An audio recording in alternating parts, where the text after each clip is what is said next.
Good morning, Breakfast Club family. This is Mark Stevens for your host, Joe Shoup. Top of the morning to you. Hope you had a great day yesterday. Hope that you have a great day today. We've got a special guest back with us this morning, Cecil Piper. I'm just waiting on him to chime in. And we'll get started. Joe won't be here today. So today we're going to continually talk about some things with Cecil Piper. Preparing yourself to operate your home business, and may talk about some other things. Maybe I can get him to even talk about his new book a little bit. So we'll see that shortly. Just waiting on Mr. Piper to chime in here. I just got off the phone with him. So hopefully he's not having trouble getting in. If so, we'll get that all straightened out. But in the meantime, this is February the 18th, 2015. So welcome everybody to the Breakfast Club. If we have some new people chiming in, we'll be like to welcome you. Okay, I see Mr. Piper there. Just want to know if he can hear me. Yes, I can hear you. Okay, just watch your mic a little bit because every now and then it kind of goes out and get a funny sound, but we'll get through it pretty good. How about that? Yeah, that's good. That's good. That's good. Okay. So everyone, everybody seems to be starting to chime in. What I want you to do is in the chat box, somebody put in there if you hear me and you hear Mr. Piper. So I'll be waiting to see that in a minute. In the meantime, I'll say this, that y'all know how I feel about banks and bankers and everything. Well, guess what? I just found out that 309 million of them left their banks. They got their money out of the banks. And what have I been telling y'all? Get your money out of the bank because they're going to try to steal it. And you have now, become a creditor to the bank. So if the banks continue to invest money overnight, earning 20 to 40%, while they only pay you less than 1% for past book savings, and then if they lose the money messing around with $275 trillion worth of derivatives around the world that's out there, and they lose, guess whose money they're going to take to make themselves whole again? Your money. So like I said, I'll leave less than $50 in my bank account because they're not stealing my money. And we got 1 minute to the top of the hour. So, Mr. Piper, if you want to kind of comment on that, what I just said, I would like to hear your take on it. Well, Mark, you and I are of the same mindset. At the least we got in the banks. As a matter of fact, let me share this. All my accounts are zero interest bearing accounts. I don't want the bank to give me anything because anytime they give you something, they report it. So none of the accounts that I own has any interest bearing to it, so there's no reporting of the movement of money as they want to tell you. They give you 2% or 0.2% interest on your money. I said, don't give me anything because I'm like you, Mark. I keep less than $25, $50 in a bank. I only use a business account for my transaction, not personal, not savings. Okay, well, we're going to move on to something else. As y'all know, Mr. Piper has bona fides that's off the charts.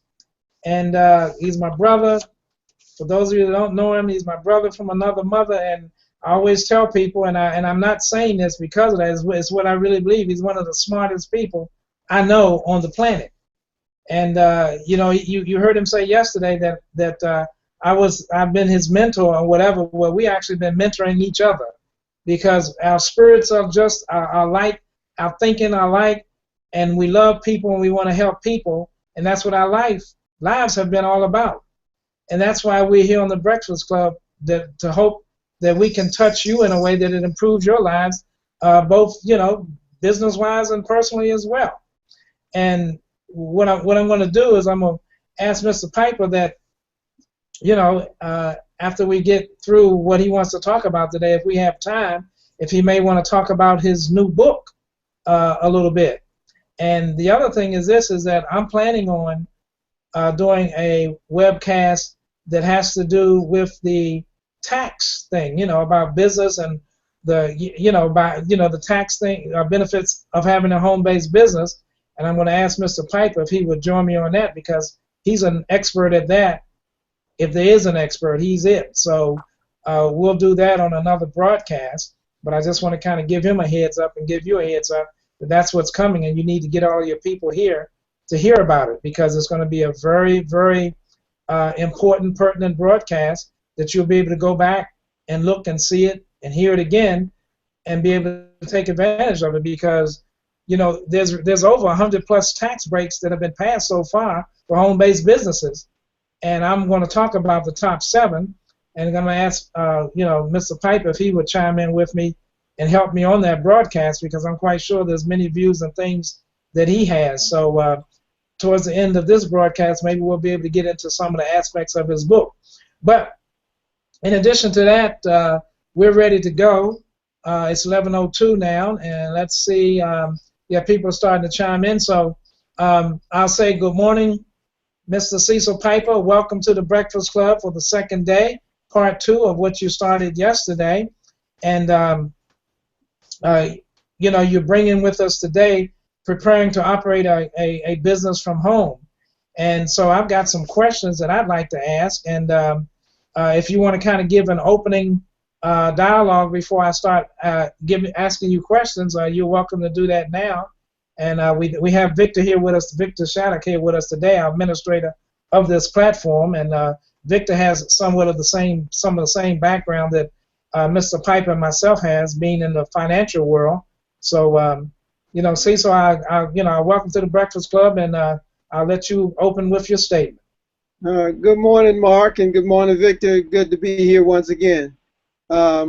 Yesterday, Mark, I thought about the things we had shared with the audience. And again, good morning to the Breakfast Club audience. One of the things we are all encountering is a transitioning period. So that's what we wanted to try to do today, try to get a little more in depth with how do we transition from not owning a business to owning a business. How do that transition take place? So there's some preliminary work that we need to do on ourselves and things around us in order to make it happen. I don't want people to think that they're going to become successful overnight with no effort. It's going to require plenty of effort.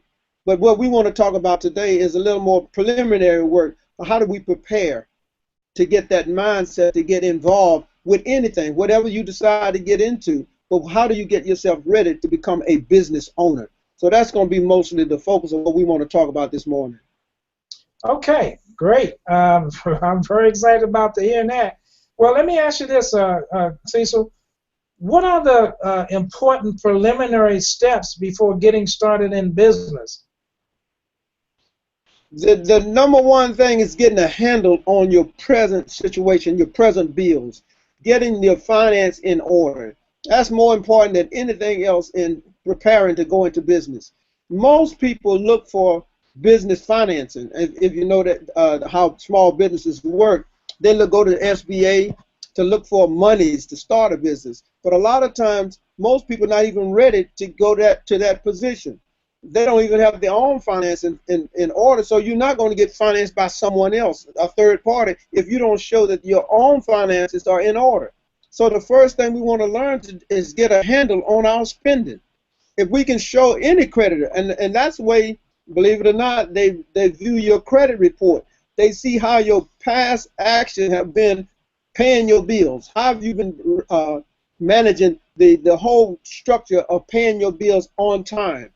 And a lot of people don't realize those 1 day, 2 days late comes in to the report as just a late payment. They don't know whether it's 1 day, 5 days, 30 days. When it says late, it's late within 30 days. And then if you wait too long, it'll go within 30 to 60 days. We've got to learn to be prompt with paying the bills on time if we're going to learn how to do business, because all business transaction is a time stamp transaction. A lot of them get discounted in 30 days, 60 days, 2 weeks. So we have to get our mindset ready to do business the way we would like to do business, and that first is we want business done in order. So the first priority is to get your own personal finances in order, learning how to get started. Once you get your spending under control, the next handle you want to look at is learning how to pay more than the minimum to get rid of balances. So a lot of people don't know how to pay bills. They make the bills, but they don't know how to pay. So they end up paying the minimum amount of payment on each one of those bills. You know, it was Elizabeth Warren that passed a bill that all creditors now have to tell you how long that would take to pay that bill off. So each time you get your bill now, there's 2 columns always in there saying if you pay the minimum amount, how long it would take you to pay. And if you pay an additional amount, how long that would take. You have to know how long it's going to take you to be free of debt. And if you don't understand it, then that is hard for you to go into business in the same way you're doing get the personal straight and then go into the business with learning how to eliminate those bills. And if you can pay more than minimum, then there's a way to pay each debt off, starting with your lowest one first. Once that is paid, then you take all the money for that bill and go to the next lowest amount bill and pay that one off. It's a process that you go through. But that process is helping you to get ready to do business as it should be, as required, timely. So you don't want people to paying you late. So you don't want to get in a habit of paying others late. So the same approach you're using, you're going to want it to reciprocate back to you. Okay. You know, again, I go back to our presentation. When Joe and I put that together, you know, one of the main things in there is we talk about getting your house in order and getting out of debt. That's one of the best ways to increase your quality of life is being out of debt. You know, and Cecil, we have a spiritual aspect that we always look at things as well. We look at them from both ways, and you know, it's written that owe no man but God. So you know, you don't really want to owe anybody any money, but you do want to, you know, love them, and that's what we talk about, and that's what we're about in this family: loving each other, sharing with each other in business, you know, and some personal things too, but not getting in anybody's business per se, no pun intended. But the fact that we care about people, and we care about our Breakfast Club members, and we care about our Karatbars members, and that's why we do the things, you know, that we do. So that's very important, as you said, you know, to getting your business in a point where, you know, you're paying your bills. You have personal bills as well as business bills. And what do we do now? There are 2 reasons why businesses fail, and they fail within the first 18 months. And that's lack of capital and mismanagement. So that's a very, very important point. Go ahead, Cecil. There's another little caveat we talk about in finance called snowball spending. And this is where a person gets up in the morning and spends $5 for coffee, and then at lunch they think it's not no harm, and they'll spend another $5 and get another Lotto or whatever for lunch, and then in the evening time they'll stop and probably pick up a movie or something for the evening for $5. Mark, that's $15. If that's your habit a day, that's $15 a day. It's about $450 for the month. Oh my goodness. I never thought about that. Most people doesn't understand how this thing snowball. You spending $3, $4 on a daily basis. When the end of the month comes, you have really been able to pay off a whole bill with that we call snowball spending, just a little bit here, a little bit there on a day-to-day basis. We got to get a handle on that, because many of us can really reflect back and know and see how much money we spent in a month's time just on nothing. Really, we could have easily done without it.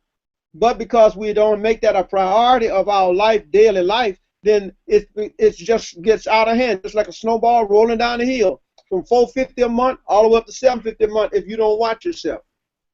Man, you know what? I used to think about is like you know, people say they want to do something, they want to change their life, and they want to get in business or whatever, and yet they say, I don't have money or whatever, and they don't think about what they're spending and how they're spending it.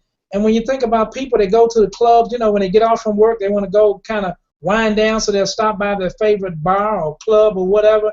And I understand these days that drinks cost about $15, $12 to $15, and everything. Go ahead. Go ahead, sis. Yeah, $12 to $15 just for a drink. You're absolutely right. If you add that over time, just think about it. Anything you're doing habitually over time, it's a lot of money. Whether it's smoking, drinking, drugging, whatever it is, shopping. A lot of people like to shop when they're nervous or shop when they get into trouble. They go out, man, and just spend money haphazardly because of the present situation they're in. And so we got to get a handle on that to prevent us from just spending money unnecessarily. So when you think about what you said, lattoing, you know, getting latto, you know, the coffees and things, and then when you're thinking about after that, then you get off, you go to the club and you're drinking, you add those two together, you might be talking about $1,000 in a month. Is that right? Easily go up. Now, if you think about, go ahead. Go ahead. If you're doing $10 a day in 30-day months, you know that's $300. Yeah.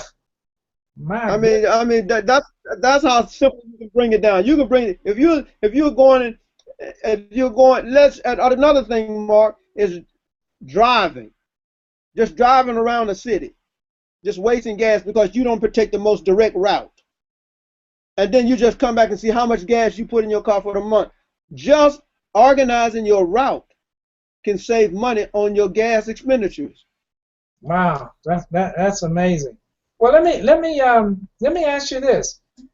You know, yesterday you mentioned something. You talked about faith in your business and things like that. And you kind of gave us a different aspect of it as to the meaning of it and things like that. So my question to you today would be, how do I build my faith to succeed in my business and on that light? Well, you know, I shared yesterday, Mark, that the definition that I have used for faith was it's the unseen divine substance that is developed within everyone through your own difficulty, trials, errors, failures, and successes. So what I've learned to do over time is read about other people's stories, whether it be from the Bible or whether it be from Kimbrough's book or whatever. Learn to read the history of other people's lives to find out the difficulties that they had and what road they used and how did they finally come to the ultimate of achieving or winning at the race that they were in. And I'm telling you, to read more stories, man, builds your faith. And what it's going to do for you is make you try. And when I say try, and that is try to remember those things that they were very small. They don't have to be miracle type concepts. Things that were very small. And for example, I'm a golfer. And one Friday, I lost my iPhone on the golf course. And immediately it was too dark to go find it because the battery was gone. And I said to the foursome that I was in, I'll be back tomorrow. The Spirit says to me, I will find it tomorrow. One guy said, man, are you crazy? That thing could be anywhere. It's 18 holes out here. More than 7 miles of land out here. How are you going to find it? I said, the Spirit said, I got to come back tomorrow. Well, the foursome decided to come back and play with me the next day. The young man that said I wouldn't find the phone, on the 9th hole coming into the clubhouse, he found the phone and brought it to me, and he said he couldn't believe it. It's these type of things that guide us into victory in all the things that we want to do. It doesn't have to be big. A lot of people looking for their faith to shine in big things. You haven't gotten there yet. Learn to see the greatness and the goodness and the miraculous work of little things, and you'll understand that it's the mustard seed of faith that will move any mountain in your life. So you don't have to see things great and big. Just believe that the outcome will be in your favor, and that's your faith working. Mm-hmm. Great. Um, The other thing, Mark, is that a lot of us don't take enough time before we make moves. It's called meditate. Sometimes you have to just sit still and wait. Meditation should be a part of your life on a day-to-day basis. Take a few minutes. I do a little bit more than 15 minutes, but take some time of your day and reflect on what it is you have done, where you are, and what you're going to do. Allow that time of meditation, which is the clearing of all of the things that's on your mind. Learn to relax, get the stress out, so that you can be fed the proper answers and the proper direction for where you're trying to go. Every day, you must receive instructions. You don't take for granted that you know where you're going every day. Every day, you rely upon the powers to be to instruct you on how to get through this day. And so when you hear the song say one day at a time, that's really the way faith works. It doesn't try to go into the future. The only thing, and we said this many times before, there's only 2 days you can do nothing and make no decision with at all. Yesterday and tomorrow. You only living in the day's time. so you're talking about the present then. Absolutely. Okay. We've said that many times. There are 2 days that you can't do anything about. So that again, here it comes again. Well, you've often also talked about success stories. So what's your feeling on success stories in preparing to operate a business from home? Well, Mark, there's a radio station owner here named Kathy Hughes. Very good friend of mine. I was more of a spiritual counselor to her at one moment in time. She shared her story with me, and Mark, I don't think she's written a book yet. I'm not sure, but she talks about owning radio station when African American women didn't own stations at all. And she said she slept on the floor of the station as her home until she became successful. Well, if you Google up her name, you'll find out that she bought her company, Radio One, in a package to Wall Street, and they sold it for millions, if not billions of dollars. From sleeping on the floor to taking your idea to Wall Street is a success story many should read about, and it's about a black woman. A lot of times we waiting on, of course, in the United States and the other countries, they like to be male dominated. But some of the most successful stories we have in our race is black women. Even from the first cosmetic woman, first bankers were all females in African America. Wow, I remember, because we talked about the principles, the 7 principles that Dr. Dennis Kimbrough talks about in his book and everything. We discussed that yesterday, and he did mention, Kathy Hughes in his book as well, and everything, as one of the people that he sat down with and everything. So, so I've always been in favor of women having the same opportunities as us men.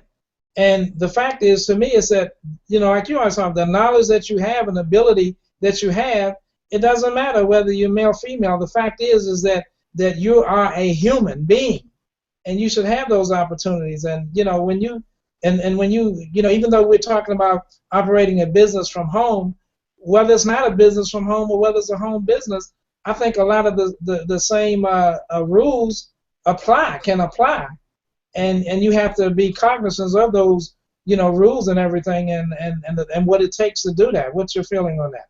Well, Mark, you remember, I don't have them in front of me, but if you go online and Google 10 most successful business that started from home, garages, Facebook will be in there, Amazon will be in there.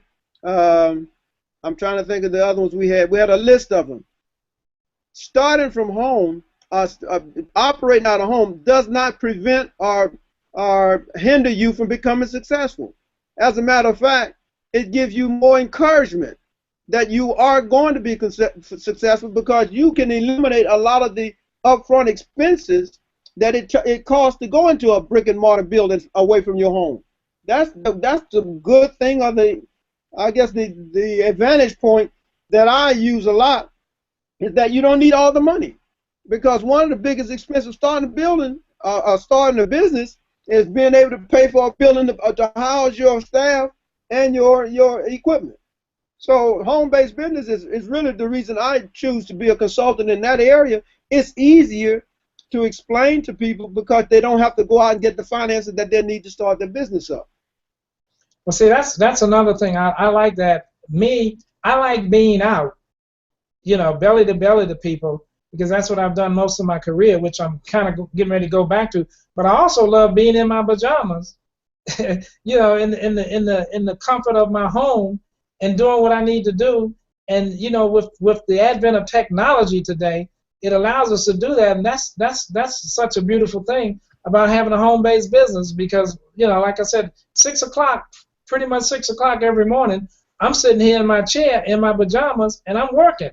And then and then about before the Breakfast Club, generally about 9:30, then I go get my shower and my shave in and stuff like that, and I'm ready to continue my day, and I'm going till maybe 11 o'clock at night, because I love it so much. I love helping people and being able to work from the comfort of my home. Well, Mark, the other thing that just going in my field of expertise is called tax planning. The Internal Revenue recognizes you by the time you spend on a job as your primary job. A lot of people think it's how much money you make as your primary job. That's not the definition of primary job. It's how much time you spend. Think about this. I can turn my computer on when I get up in the morning, and I don't have to turn it off. I leave it on, and I check it each hour. That's business hours that I'm on the job. To go to a job, I got to physically take my body to that position. I've got to put 8 hours in. That's 8 hours on the job that I get paid for. At home, I can work 16 hours on the clock, and still be relaxed in my own environment. Then I take the primary job and I assign all my expenses to my primary job, not necessarily the job I'm making the most money at. Still, a lot of people don't understand it, but that's the way the law is written. Where do you spend most of your time making your living? I spend most of my time at home making my living. Though I get money outside, I use the home-based business as my primary deductible expenses for doing business in America. Man, I can't wait, for us to do this broadcast, about this tax thing and everything, and talk about your book. I want to get to that in a little bit, but let me ask you this. Mentors are important, and so what I would like to know from you is, how do I get a mentor or mentors as far as concerning my home-based business? What is that all about? A lot of people think that they need to know personally someone to be their mentor, but that's what I thought too, Mark, until I went to MBA school, and they introduce you to books, and they look philosophies of the thinking process, like you were doing with Dennis Kimbrough. You get the philosophy and you read about it, and you establish which way you want to go. That becomes your mentoring. If that's the person that you're going to follow, then you're going to get all the materials based on that person's ideology and lifestyle and business style, and you're going to try to copy. If you need, and a lot of these mentors don't know they're mentoring, they're just putting out the information for you, those that want to understand how they did it, to become one of their mentees. So a lot of mentors doesn't even know they're mentors, because they put the information out for you to gather it through purchase of DVDs, monthly subscriptions. I subscribe to that Success magazine. Man, the editor of the magazine, man, really keeps you focused on business every month. And the same thing, I attend seminars. You know that, Mark. I'm going to go to seminars. I'm going to go to workshops. I'm going to go to, especially where the leadership is. And the beginning of this year, down in Atlanta, for the Operation Hope, they had Bill Clinton as the guest speaker. Of course, I didn't get a chance to make it, but I was on the invite list could be there.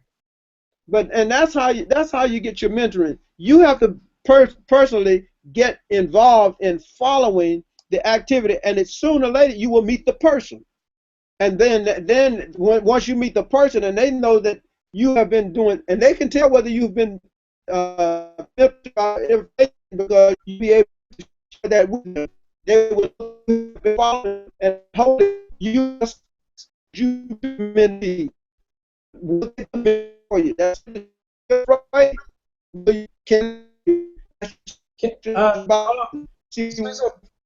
adjust your mic. It's kind of going out. We didn't hear those last statements you made.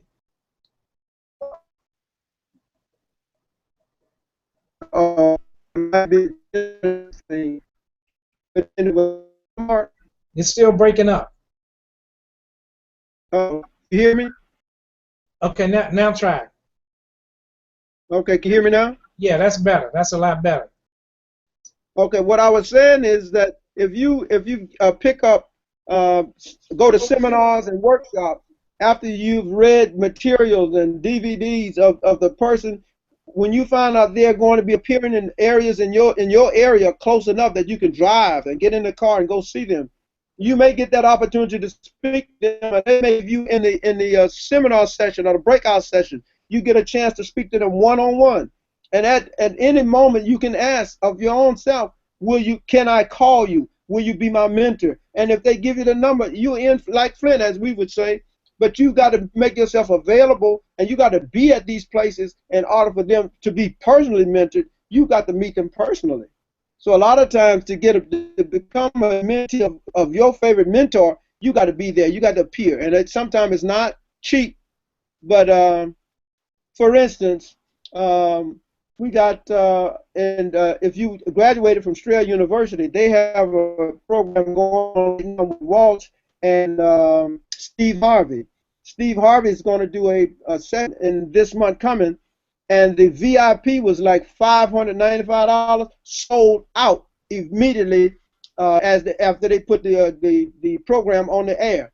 Now all you can get is what they call non-VIP. You got to pay to be in that room. If you want to meet Steve Harvey, that's how you buy that VIP ticket. You're in that room.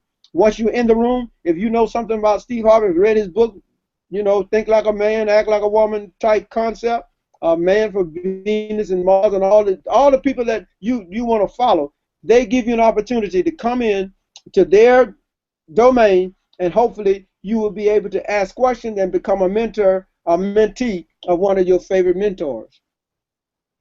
Okay. We're getting to the bottom of the hour, and I do want you to talk a little bit about your book, but let me ask you this last question. Because we're talking about preparing to operate a business from home, when we know we have to be prepared. Now, when you think about the cost of doing that, I guess there's some understanding that we need to have about the opportunity and cost that's associated with the business decisions that you make. Can you touch upon that for me? Yeah, Mark. One of the terms that I learned in getting my MBA was opportunity cost, and what it really means is that you have a choice to spend your money. You can spend it on A or you can spend it on B. If you spend it on A, your possibility is this return. If you spend it on B, your possibility is this return. You got to make that decision. When you're looking at business, it's the same thing. Which franchise are you going to invest in? Which one do you want to own? If I own a McDonald's, then this can happen. If I own a Burger King, then this can happen. That opportunity cost is something you have to study, because it has to, the kind of business you're going into must meet your personality. Do you think you can do what you're going to do? Well, in bringing that home to Carrot Bar, they give you an opportunity to do the same thing. They give you 4 different business packages to evaluate. You go from bronze, VIP, and an evaluation. You say, well, if I start bronze, I got to do this and I do that to get to the next level. Then you say, well, if I make a sacrifice and I buy the VIP, I automatically start at this opportunity. And that's what you have to, the decisions you have to make as a business owner. How do you want to start your business?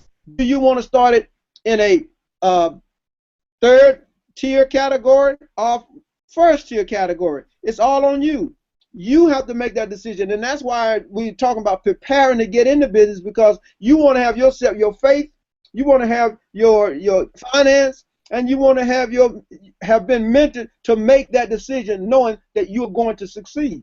So, you know me, Mark. Consequently, I tend to always believe, and my faith tells me, get in the best position I can financially, and then if not, make the sacrifice. One of the things I've learned about risk and reward, if you don't take the chance, if you don't take the risk, your reward will be very small.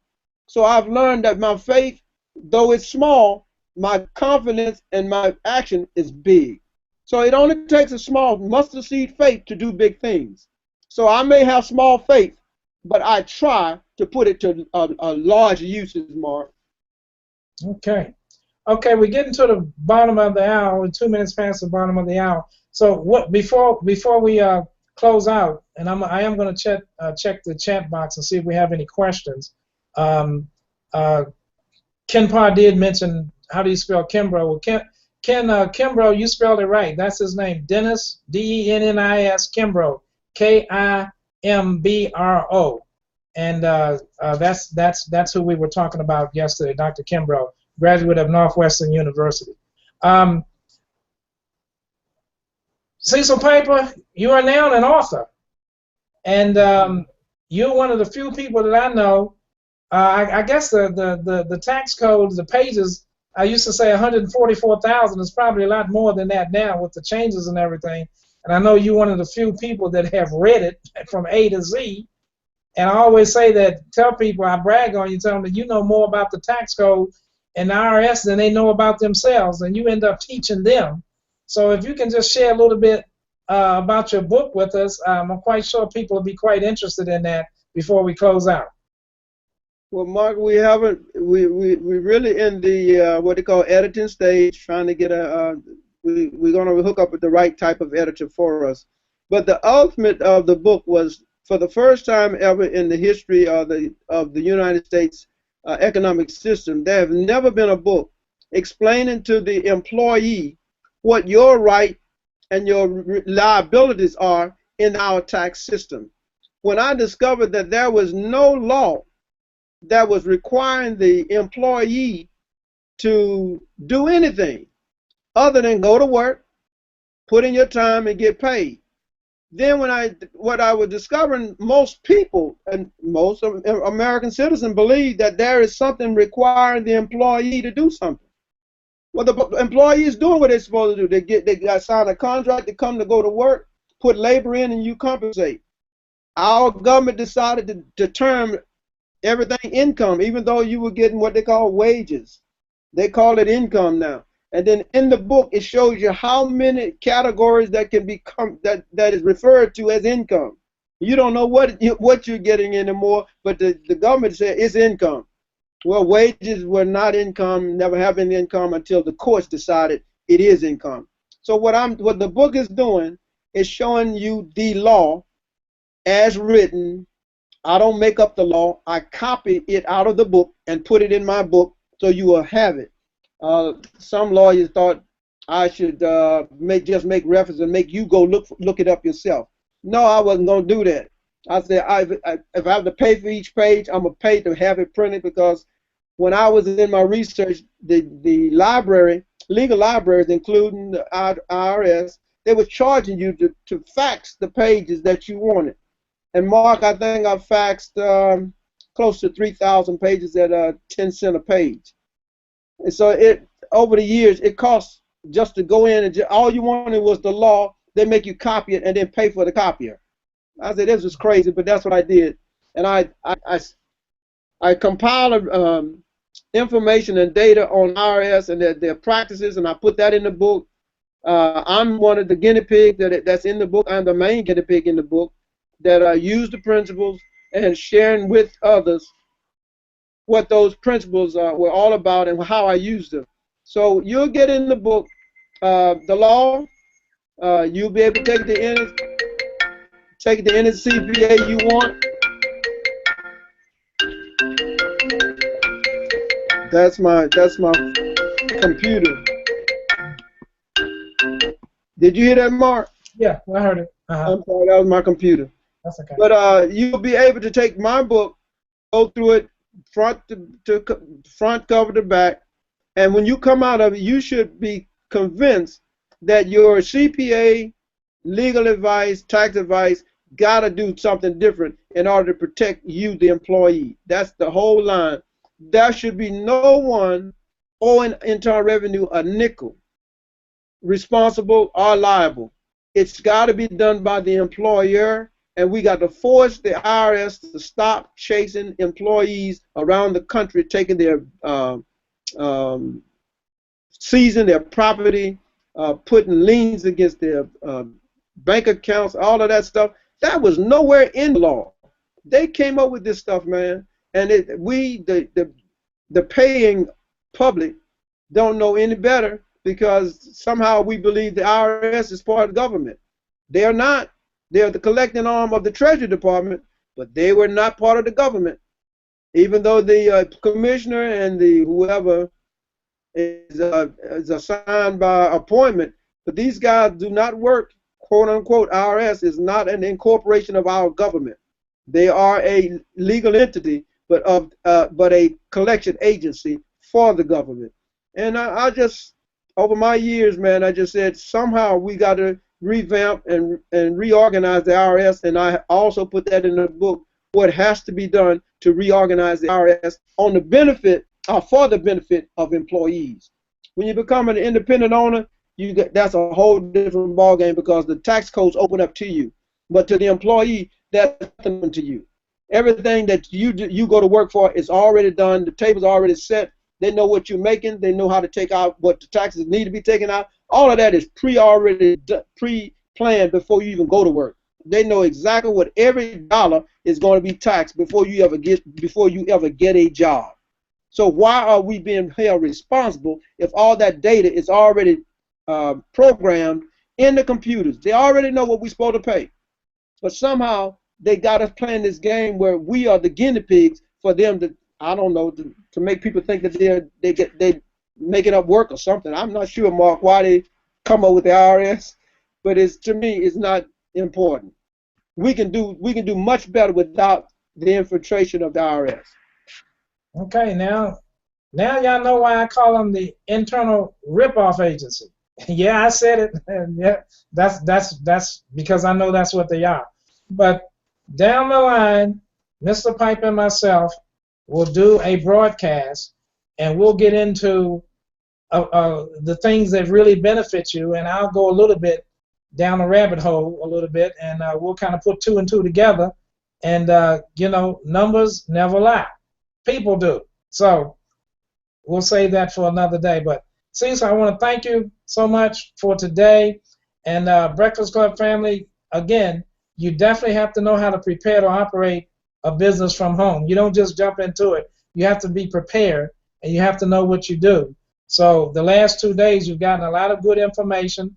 The broadcast, you can go back and listen to yesterday's broadcast on Joe Shoop's YouTube channel, and today's broadcast, you'll be able to get it on my YouTube channel.